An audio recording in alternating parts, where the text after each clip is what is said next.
Hello, everybody.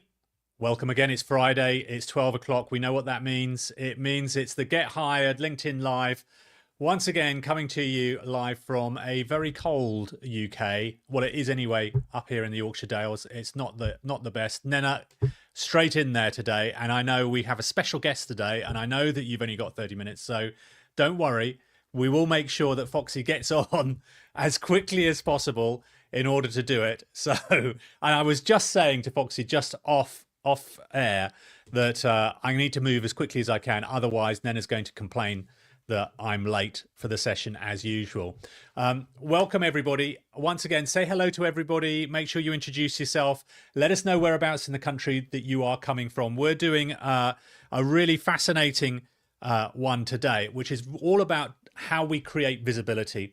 How do we make a difference out there in the job market, which is so tough at the moment? So many people are really struggling with finding a role, and they're really struggling mainly because of this application only process. It's one of the most challenging ways to find a job, and it's what's really important is to get yourself out there and get seen, to make sure that you use as many different avenues as possible so that the people who are hiring, whether it is the hiring managers, the recruiters, whoever it might be, can actually see you. It is a highly competitive market. And if all you're reliant on is just sending CVs out there, you're essentially only getting seen by one person, and that is the recruiter for that job, just one. And what we want to try and do is try and expand that so that you can get seen by as many people as possible.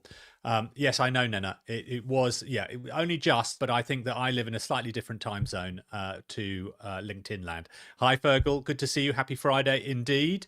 Always good to see you as well. So we've got today, we're going to have a very special guest today who's going to come along here, act as a little bit of a guinea pig. And what we're going to do is have a look at their profile and start to do that content audit. So not just in terms of looking at the profile, but actually the content itself, because content and creating content, which is the vehicle to help you get the visibility, is, I think, the thing that we all fear. We all find super difficult, myself included. I remember distinctly when I started on this journey just over a year ago now, so February last year, sitting in front of the screen thinking I need to post and write something. And it probably took me hours on end of writing, rewriting, editing it, pausing, procrastinating over when to press the button to post that first post, to get out there, to put it out there, to put myself out there, because every single voice I had was going on saying to you, well, why should you be doing this? Who are you to do it? You know, what is everyone going to think of you when you do put that up there? No one's going to like it. Everybody gets that. And as soon as you start posting and as soon as you start creating that consistency, those voices diminish. I can assure you that it really, really does. But I know how super difficult it is. I can see loads more coming in here. Jamie Lee, good to see you as well. Happy Friday. Hello, LinkedIn user. Good to see you as well. Always good to see everyone. Don't forget, if you've got questions, make sure that you just post them in the comments. I will deal with them as we go along, and especially when we're looking at the audit as well. So it'll be really good to do that. David, to see you as well. I hope you are well, and I hope the sun is shining down south. It's not managed to make it up here so far as well. So why does visibility matter more than ever before? Why is it important to get visibility? And visibility is the key to creating those opportunities for you to actually get hired and start getting into the interviews. Years ago, it was all you had to do. I mean, searching for a job was pretty simple. Even though the technology was a lot more basic, it was actually weirdly simpler, because all you did is you saw a job, you applied for it. At best, there might be 20, 30 other people that you had applied with. Your chances of getting interviewed for it were pretty high, especially if you had applied for a role which you had a pretty close match to. You would get interviewed, you go through the interview process, you would most likely be getting feedback along the whole way, and then you would get your job offer. And it was a numbers game. You think, oh, look, if I make a dozen applications, I'm likely to get a job at the end of it. That's all it is. That is just not even possible anymore. Those days have gone. And that's why creating visibility is so important, because all our applications are flooded with applications. All the job posts out there are flooded with applications. And so trying to stand out amongst the thousands of other people who have applied for the role is super difficult. And those are some of the reasons why you're not going to get any feedback, you're not going to get spoken to, why people get ghosted, and why it's taking people months, sometimes years, to get hired. And that's a real issue. So that's why it's so important to make sure that, okay, how do we create visibility, not just for recruiters, but also your target audience, the people who are hiring in the business themselves, or the people in those teams who know that they're going to be hiring at some point. How you get access to the jobs that never see the light of day either. All of these instances is all about getting visibility. And there is really sort of 4 key elements to creating this content. And creating content is the element that will get you seen. So clearly, if you go onto LinkedIn, I'm sure we all scroll it. And if you go onto LinkedIn, you will would see lots of different posts about lots of different subjects. And then what you've probably noticed is when you start scrolling and you start looking at a particular post about a particular subject, suddenly you get more and more of either from that person or for that type of content starting to appear in your feed. And you're going to find you're going to get a little bit more of that coming through on LinkedIn as they've changed the way they do it. It's called that TikTokification of social media. It's becoming more interest-led rather than follower-led. In the past, LinkedIn was very much about, well, it was who you followed, how many followers you've got, how many connections you have. That's what you'll see. It's now about what you're interested in. In other words, the things that you comment about, the things that you consume. And that's when you can start to really get noticed and get seen. And what we're going to explore today are those 4 key elements that we look at in terms of creating content for yourself. And that's going to be, first and foremost, the hook. How do you get someone to hold their attention enough that they will expand it and open it up? And that's that first part that we look at. The next bit is the transition. So taking from the hook into the body of the text. So the main message that you've got there. And that third bit is the body of it. And then the final bit is having a call to action. So what can you want to try and get the reader to do something? And that can be a number of different things that we can see. And those are the areas that we're going to look at. So with no more ado, and especially as I can sense Nena already pressurizing to make sure that we get our special guest on. Let's get our special guest on. Foxy, it is really, really good to see you. Everybody say hello to Foxy. If you are new to this, to the Get Hired LinkedIn Live, then you might not know who Foxy is because you've not seen him. But if you have come along to this, you will know he's a regular contributor. He has been with us not quite for the whole year that we've been, not quite a year, but yeah, but near enough. But Foxy, great to see you. Thank you for having me. It's a pleasure. As ever. And he's also been the recipient, not just of one mug, but he will get another of the new mugs. He will be coming along. Exactly. He will come along. What I guess will probably be quite good is, I was saying to Foxy just before that we started was that when we off air, when we first started here in the LinkedIn Live, we were talking about content just as I am now and about how to change that approach to it. And I distinctly remember you putting a message in there saying, I'm an introvert. Does any of this work for introverts? How do I do this? Because I'm right out of my comfort zone. Do you remember when you said that? And how did you feel about then taking that first step, that sort of jumping in the, I think you probably did jump in the deep end for you. So yeah.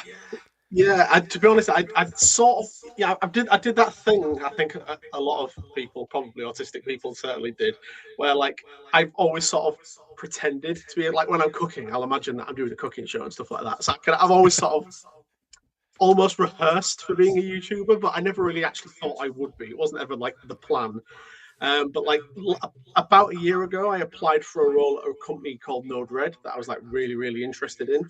They're a big smart home company. And like part of that role was that they wanted somebody to be able to do video tutorials for them. So I thought, well, I've never really done that before. So I'll make one to prove to myself that I can do it and to show them during the interview process that I can do this. So I made my video and like posted it up to Foxy's lab. and I really enjoyed it. Like I thought it was like really really fun to make. It was terrible. Like the first video is awful. Don't watch that video. Please don't watch that video. But then like I had the idea of like, do you know what? This is fun. I want to make another one. So I just kept making them, and I've made them every single week since like last September. But yeah, the first one was terrifying. Like looking at a camera and talking to a camera, not a person, is like a really really strange thing. It felt really awkward, but like now it doesn't feel like anything. Like it feels like talking to a person, strangely enough. Yeah. But yeah, when I first started, I was so uncomfortable with it. I really, I loved the process, but the actual filming part, I hated that bit. Took a Really, while. and it's funny, isn't it? I found, but you know, in the same way that I found the same thing with video. I mean, I did obviously when writing posts when you first start doing it. It's the sort of the putting yourself out there and worrying what everybody else is going to be thinking. But I got over that really quickly. I mean, that doesn't last very long at all. Not at all, no. With writing, but with video, I noticed that I felt really out. I felt super conscious about how I looked, what I was, and I realized quite, you know, after maybe 2 or 3 weeks of trying to do something, I was seeking perfection. That for me, it was like constantly, oh, that's not quite right. This isn't quite right. I'm too close. I'm too far. I'm this, that, you know, everything. And I scripted everything. And I know you like to do that and auto cue it, but I found myself as I was scripting it and reading it, I was still getting into a real kerfuffle, and I couldn't quite see it, and I couldn't quite, and I was not looking in the right way. And eventually, for me, what helped me was, I'm just going to get rid of all of this. I'm going to get rid of the script. I'm going to get rid of all of that, and I'm just going to talk to camera. And if I make a slight mistake or anything, like, I don't care. I don't care if I make a slight mistake. It's you know, I'm not trying to get an Oscar. I'm just trying to get a message out. That's probably Exactly. I think Nena would give you an Oscar. I'm sure she would. I'm sure she would. Yeah, you do, and would probably make an amazing Oscar acceptance speech on your behalf. So I think that would be no doubt. Yeah. Exactly. We've got to plug this. That's the whole point of it.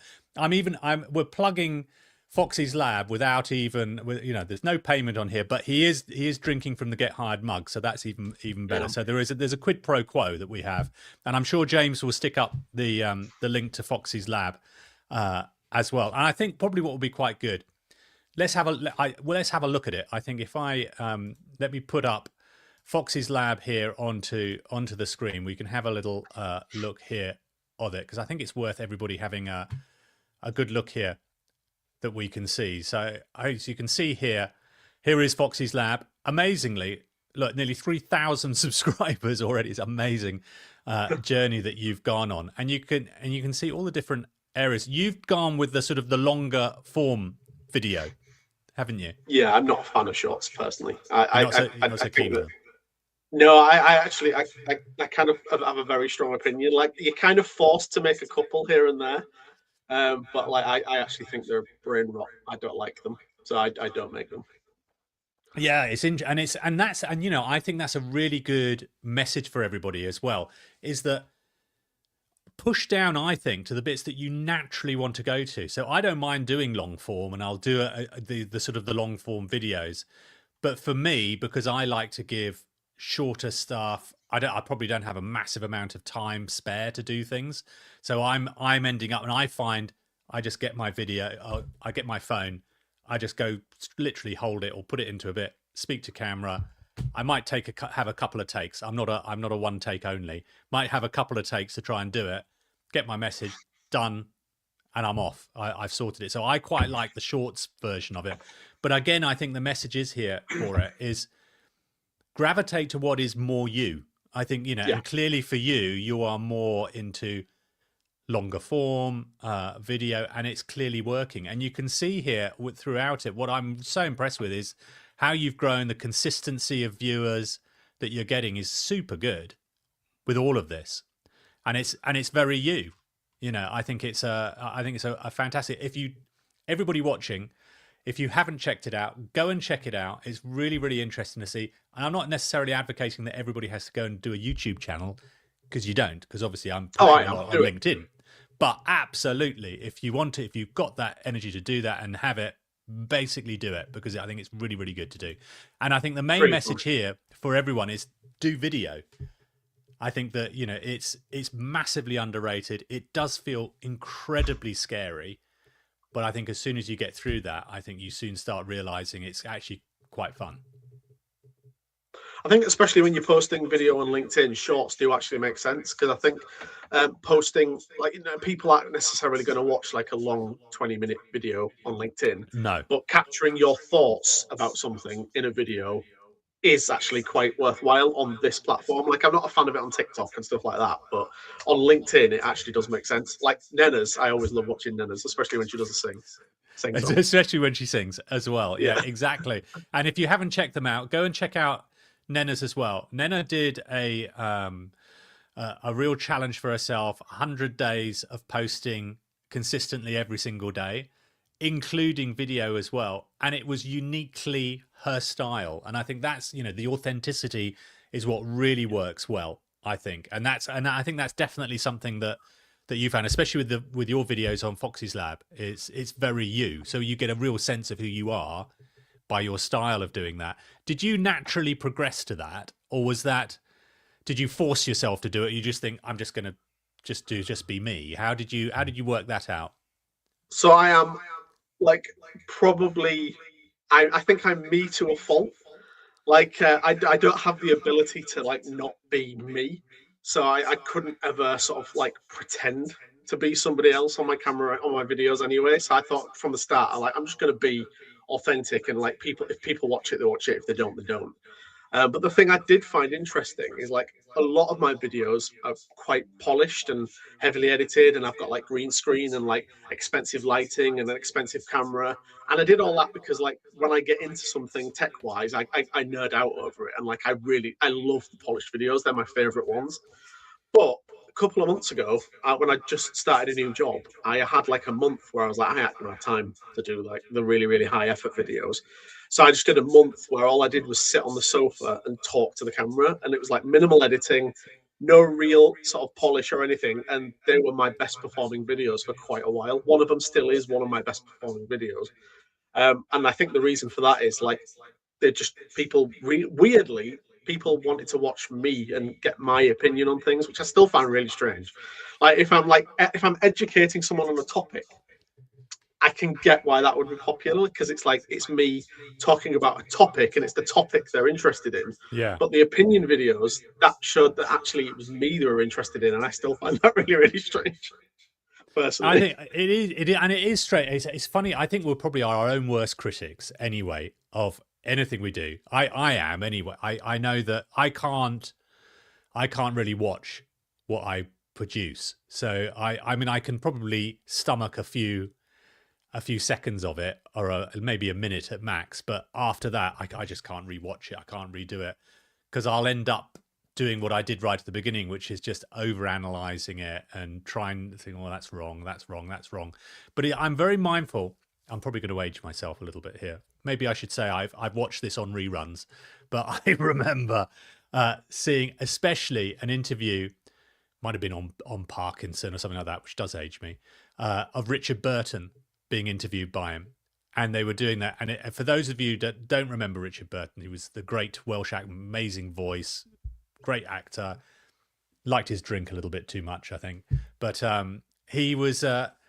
They showed a clip on this, and this is why it resonates with me. They showed a clip of him in his film. I think it was called Becket, which was the bit of the Henry II versus Thomas Becket, and he was playing Thomas Becket just before the assassination scene in Canterbury Cathedral. Anyway, they showed him doing the acting, and so they showed the clip, went back to Richard Burton, and you could see he just looked mortified, really embarrassed. And Parkinson said, "You don't seem comfortable watching that." And he go, no, I don't like watching it. And he said, "Why not?" And he said, "It's very, very bad acting." And he said, "What do you mean it's bad acting?" And he said, and he just analysed a tone of one word in the sentence of the script of what he'd said. And he said, "I shouldn't have said it like that. I should have said it like that." And it's like, and I've not done it right. And he said himself that that's why I don't bother watching it, because if I watch it, he goes, we'd never film anything, because I spend my life I can't stand watching myself. Now, I See, look at it and I'm think, I'm if the he opposite. can't do it, if he can't watch it, none of us can. No, I'm the opposite. So I do get like I watch back a lot of my stuff. I rewatch my videos multiple times, and it's partly because I'm full of myself, but it's also a lot of it is because like I think that one of the reasons if I do say this on myself that I've improved quite rapidly is that I do that analytics. So like I look at my old videos and I'm like, all right, I don't like the way I did that, so next time I probably won't do that. And Yeah, like I think that's just caused me to like every single time I make a video, it's a little bit better than the previous one, and that's it. Like I think a lot of people want to get perfection immediately, and you're not going to get perfect immediately. You know, absolutely. when I bet like I'm a big sort of proponent of my channel of everybody's a beginner at something at once. Like like all of these experts that sort of like to make comments on my channel on my like my videos about things that mocking other people for not knowing something. They didn't know something once, and like Absolutely. it's okay. The way you get better is you don't just get better overnight. You get better incrementally, day by day, year by year, until one day you're an expert at it. And it's the same with videos. Like, and if you don't learn from your past mistakes, you're never going to get better. So, like, I do watch my old stuff a lot because I want to see what improvements I can make to my newer stuff. And I'm very pretty, so I like looking at my face. Exactly. You've got to share that with everyone. It would be a crime Exactly, not to. obviously. And exactly right, Nena. You know, I think authenticity is absolutely key. I think it's just being your authentic self and being, and I think what you notice, I don't know if you've noticed anything, you become more and more comfortable in yourself and more confident in yourself the more you do Yeah. that. You Mm. really do. And I've also noticed that because you will get it, and you know, as you go, the more you put yourself out there, the more there will always be what they call trolls, but somebody who puts a negative comment or something like that. You're always going to get it, always. They're um not bothering. That's a sign and of success to me. exactly, it's a sign of success. Exactly right. Initially I used to take it so to heart. I really did. And oh my god, how awful. What do I do? And now I could not care less. I could not care less. There are going to be people who are going to be uncomfortable with you doing that, and that's for their own reasons as to why they're uncomfortable. You're putting a good message out there, and if you're doing that and you've got value to give, absolutely, you know, give that out there. Look, let's have a quick look at your LinkedIn profile, because I think that's the bit that we really want to concentrate. As much as Foxy's lab is super interesting, but look, let's go on to the LinkedIn profile. So here we can see, and obviously, look, I love the picture, by the way. I think it's so you. It's fantastic. Get on with it And and you've got the Foxy's lab. So look, for everyone to see this. So here is Foxy's LinkedIn profile. So the best thing to do is to sort of say, look, once you're creating content, this is the bit that you want people to come to. So that's what you're driving to. This is your landing page here. You've got great picture. You've got Foxy's lab up here. I might add that if I was being super critical, you could put a link or something like that up there. You know, it might not make it look so pretty, but you could put something to explain it's on YouTube, but maybe not. You know, it still I've looks got pretty plans good. for that, man. I'm just not Yeah, ready to do yeah. it. I think you could probably do something there. And then you've got this here, which I'll highlight, which is you've got your first little bit of banner here that you have, which gives the first bit of reading, and also this is searchable as well. So when recruiters are searching on LinkedIn Recruiter, it will search this little bit as well as the About Us and as your job profile section. So putting things up here is really good. I think, you know, you are telling very quickly. You're telling a story as soon as, and this is the point of it. What are you about? And you've clearly put here technical leader. I quite like this. You know, is the founder of the Royal Navy Design System. Sounds impressive. Focus on developer experience, team velocity. So you sort of know exactly what you're getting here. Again, on the about section, you've got the bullet points there. As you know, most people are not going to read everything. So keeping it fairly open, easy to read, a lot of space in between it. People will scan read it, especially recruiters, myself included. I'm afraid, we are the worst at it. That we are so used to a career of just quickly skimming through to try and get information. So it's always really important when you're creating your profile, create it in a way of, you know, get the bullet points in as we've got here. Don't do too much in it. Don't tell too much of a story. It's about people understanding what it is that you do and what you're bringing to that company. But look, let's get on to the activity, so all of your content. So let's have a look at some posts, because I think this is the bit that I really want to do. Great picture. I don't know whether everyone remembers that, but it was always fantastic.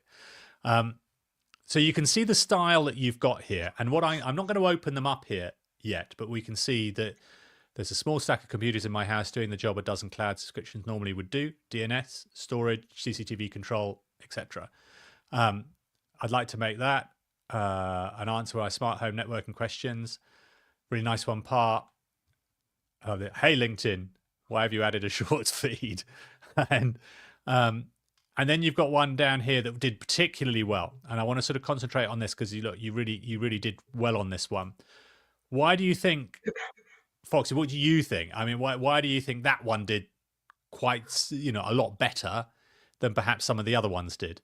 What's your Every feeling on time that? I post a hot take about AI, it does well. AI, yeah, exactly. So I think I've got quite a lot of followers who are there's a good cross section, I think, because I've got a fair few of my followers are tech people who found me through YouTube, and then the other people are developers. And AI is like that slice of the Venn diagram where those two things interact. So everybody who follows me pretty much is going to be interested in AI, and also AI is a very, very good keyword for search.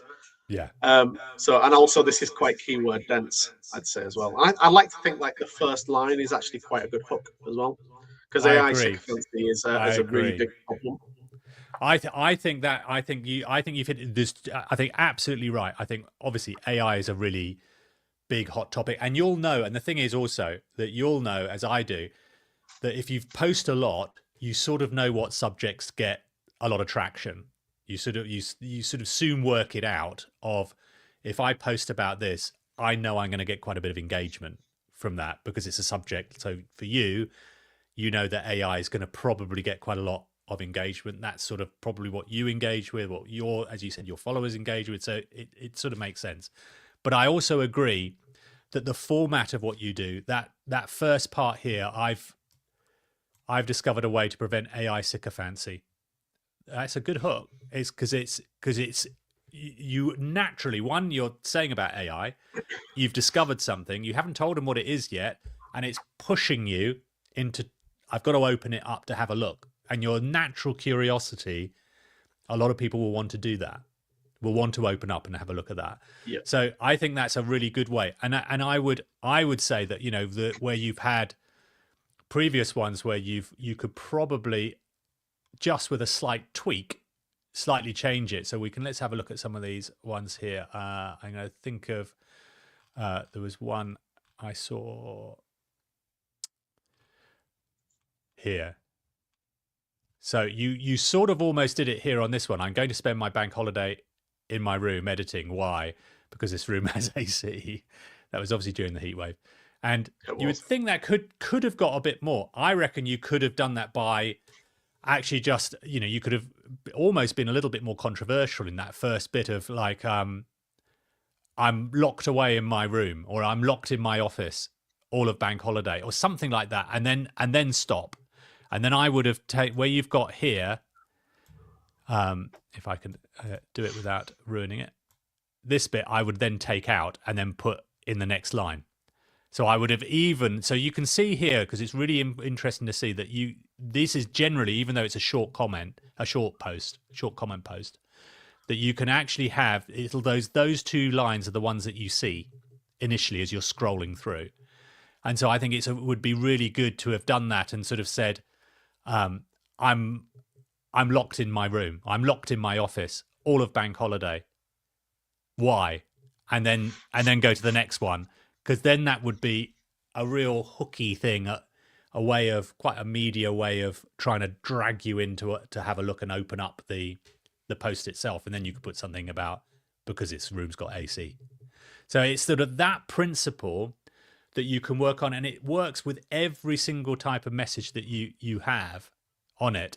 And then you get to a point like this: I've discovered a way to prevent AI sycophancy, which drags you into that next part of the body of it, so that it's sort of that hook and then transition. So that's the way that I would always recommend, is create the hook, then do the transition, and then the body of what it is that you wanted to do.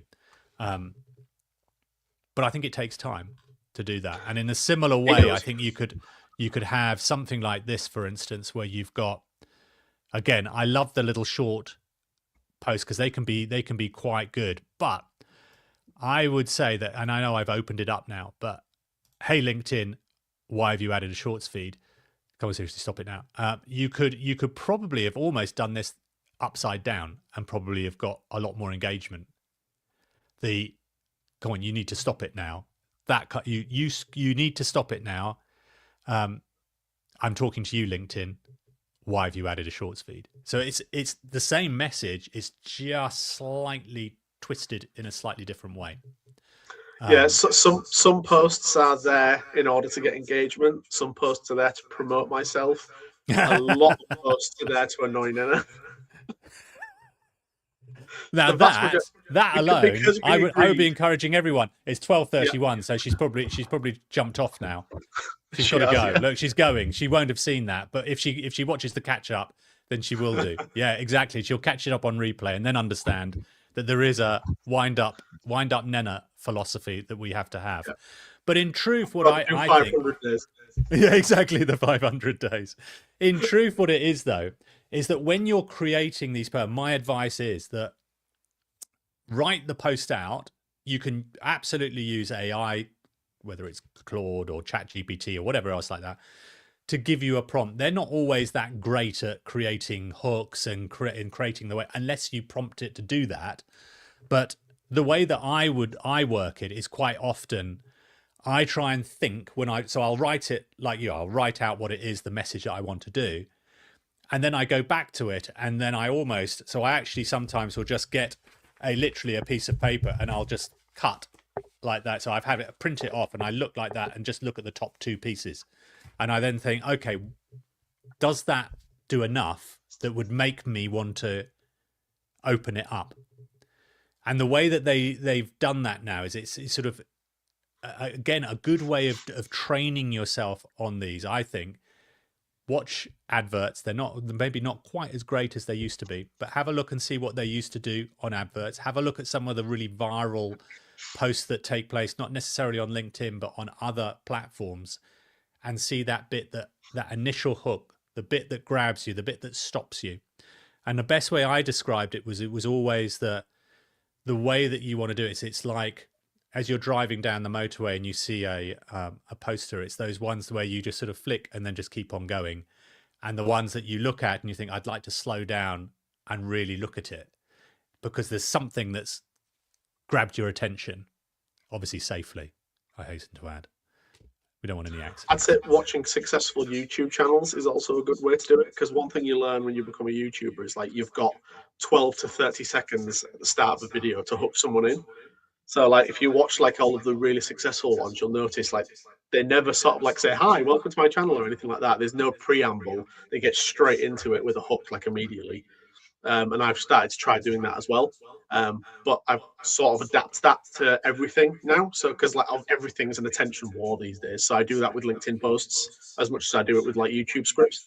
I probably don't put as much thought into LinkedIn posts, for being honest. Even the long ones are mostly just me rambling on a keyboard. Just rambling. I know. I can see it. I can see it. And that's absolutely fine, because I think you end up, and I think all you need to do is just tiny little tweaks that I would do with it, of just you ramble and just think, oh, I need to put a hook on that. And just, so it's like, it's almost that simple. I just need to put a hook. And then also really importantly, make sure you've got some kind of, I think it's important to have a call to action, make someone do it. And you do it when you say, check out my video, link in the comments, and you do that. So that's a call to action. But it can also be about prompting conversations about what do you think? Sometimes it sounds corny, but you do have to ask the question. You have to sort of prompt people. You're guiding them to do something. Otherwise, what happens is the people will do what we all do, which is we just scroll and doom scroll it, and you're not really doing anything. You're just flicking and you're not engaging, not doing anything. And that's what we want to do. Amir, I can see you've got a point and a question. Just a thought. Foxy, are you looking to get employed via LinkedIn? I would argue that as a creator, you're doing the right thing well, which is good. However, as a job seeker, ? I think that's good Good point. That's a really good point. So the profile as my profile looks right now, that is somebody who has a role secured. That is not what my profile even remotely looked like last year. So before I got my job, when I was on the market, which I was for like 2.5 years, my profile was had no mention of the YouTube stuff because I didn't want to frighten potential employers away, thinking that I was going to quit and immediately go become a YouTuber. So I didn't really mention the YouTube stuff much at all. I had like a little bit on my banner where it just said Foxy's Lab, a link to Foxy's Lab. That was it. Everything else was completely geared around my actual career and Yeah. the actual development side of things. So yeah, it was a very different profile 6 months ago. Yeah. So look, it's a really good point, and I think that's a really good point there. And the really good point, and why, I mean, it was a great question, and exactly what Foxy's answered. Your profile isn't a static thing.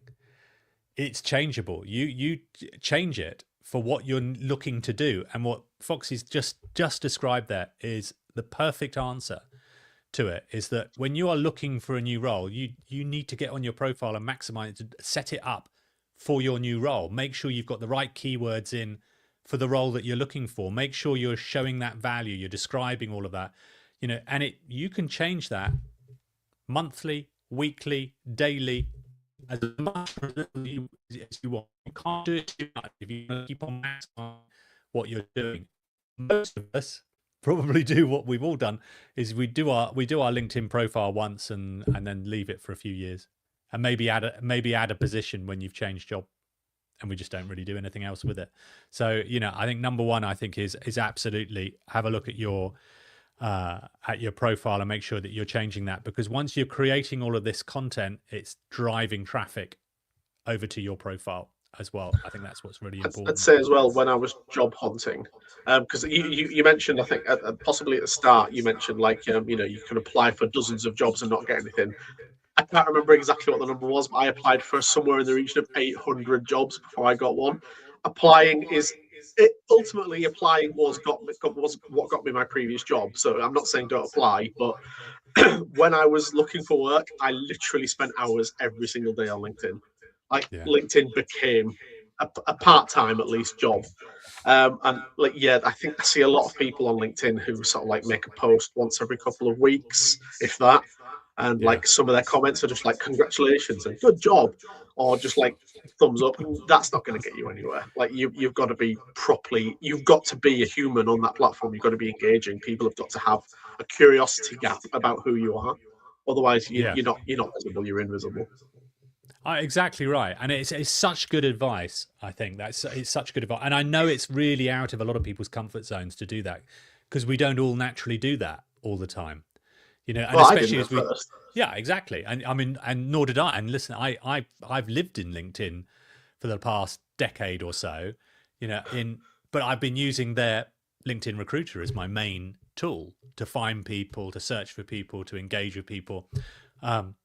And it wasn't until I sort of realized that the world is changing a lot. I need to be more active on LinkedIn. And if I'm going to be more active on LinkedIn, I'm going to go all in on it.